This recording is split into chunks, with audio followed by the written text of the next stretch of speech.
Bonjour, ici la messagère de l'Éternel.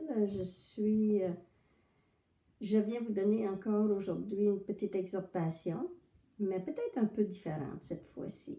Et je sais que nous sommes dans des temps difficiles ces temps-ci, et je pense que nous avons la chance de se rapprocher de plus en plus du Seigneur et d'avoir une relation personnelle. Vous savez, souvent, quand ça fait longtemps aussi qu'on est au Seigneur, il nous arrive de prendre la connaissance, de dire « Ah, moi, je connais tout ».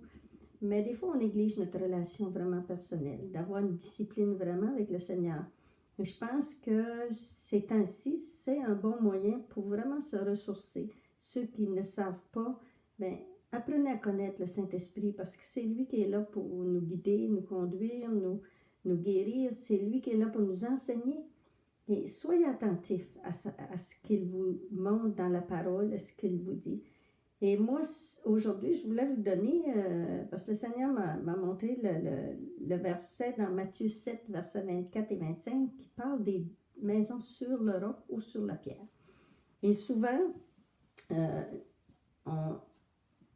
on n'a pas une relation vraiment basée sur la pierre, dans le fond, sur le roc.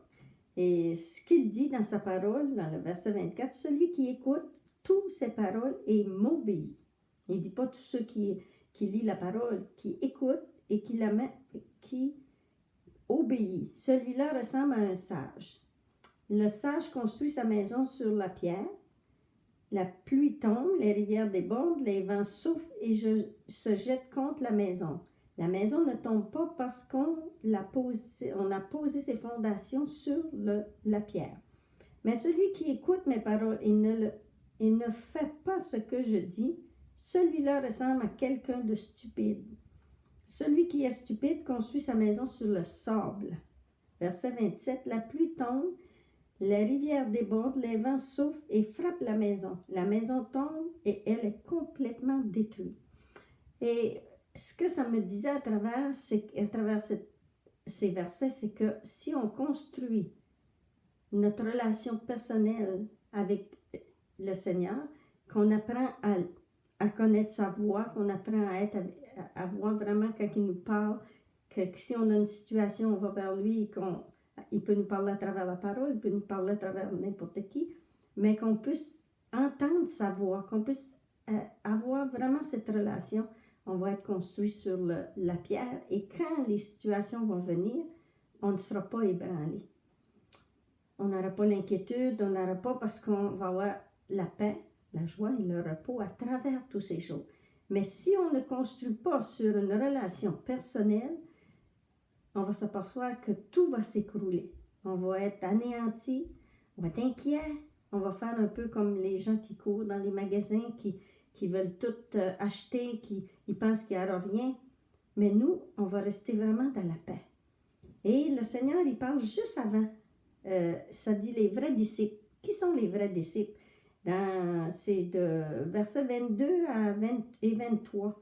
Il dit, « Quand je viendrai pour juger les gens, beaucoup me diront, Seigneur, Seigneur, c'est en ton nom que nous avons parlé, c'est en ton nom que nous avons chassé les esprits mauvais, c'est en ton nom que nous avons fait de nombreux miracles. Alors je leur dirai, je ne vous ai jamais connus. Allez-vous-en loin de moi, vous qui faites le mal. » Et c'est sûr que si on n'a pas une relation personnelle avec Jésus, il y a bien des fois qu'on n'aura pas la conviction vraiment des choses que l'on fait. Et en allant vraiment dans sa parole, être attentif quand il nous montre, ou il parle à chacun de nous parce que nous sommes ses enfants. Et de regarder dans sa parole, des fois on peut voir un verset et le verset nous parle, mais qu'est-ce qu'on fait? On ne le prononce pas, on ne le proclame pas. Et si on proclame ce que la parole dit, le Seigneur dit c'est oui, amen. Nous allons l'avoir. Et aujourd'hui, je voulais vous conter un petit témoignage de ce qui m'est arrivé il y a peut-être 9 ans. Et c'est qu'un jour, je me suis levée et le Seigneur me dit, va dans Psaume 103, verset 5. Et moi, Psaume 103, verset 5, c'est toujours Dieu m'a donné la force comme l'aigle. Fait, je savais que c'était un peu la force. Et j'étais dans la parole de vie. Et j'ai commencé à lire et il disait, il remplit de bienfaits mes vieux jours, il me donne une nouvelle jeunesse. Et j'ai la force de l'aigle qui s'envole. Et quand ça a été tellement une révélation dans mon cœur, c'est comme il me disait, t'as une nouvelle jeunesse? J'ai dit, c'est vrai. J'ai une nouvelle jeunesse. Je suis posée d'être en santé, je suis posée comme quand je suis venue au monde de la chair, je n'avais pas de passé. Et là, maintenant, j'ai une nouvelle jeunesse. Et j'ai prononcé pendant 6 mois, j'ai commencé à prononcer « Merci Seigneur pour la nouvelle jeunesse, merci Seigneur pour la nouvelle jeunesse que tu m'as donnée. » Excusez. Et à force de prononcer pendant 6 mois, je travaillais, je m'emmenais dans le chemin, je prononçais toujours cette parole. Et au bout de 6 mois, j'ai eu un malaise et j'étais voir mon médecin, il m'a passé un tapis roulant. Et j'ai passé tout mon tapis roulant. Avant, c'était 3 secondes parce que j'avais quelque chose au cœur de naissance qui était un Wolff-Parkinson-White syndrome. C'est une circulation au cœur et le cœur peut te débattre vite. Et à un moment donné, j'avais un cardiologue.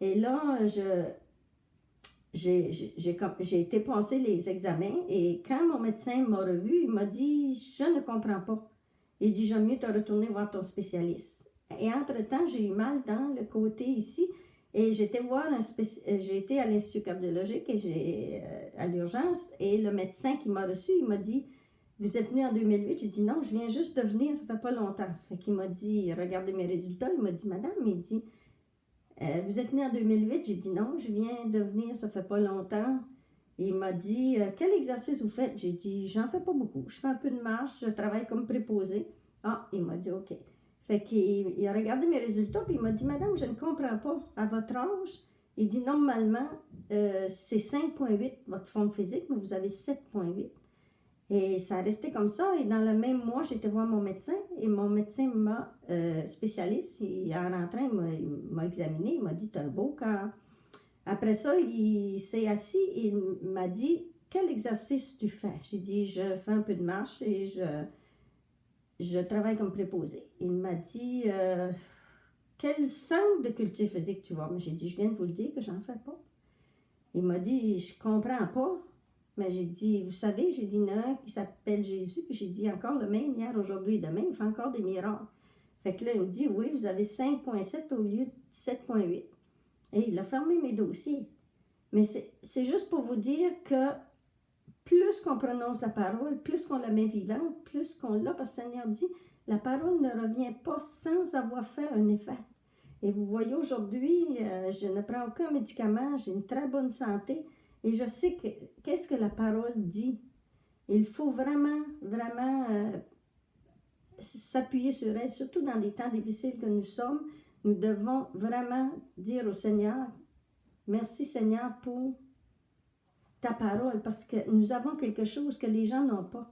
Et vous savez qu'aujourd'hui, on n'a pas besoin de sortir si le gouvernement nous dit de rester ou il va y avoir des situations que ça ne nous tentera pas.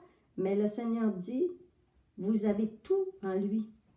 Et c'est pourquoi que je vais vous lire juste un petit verset qui dit, dans Isaïe 41:10, il dit, n'aie pas peur, je suis avec toi, ne regarde pas autour de toi avec inquiétude.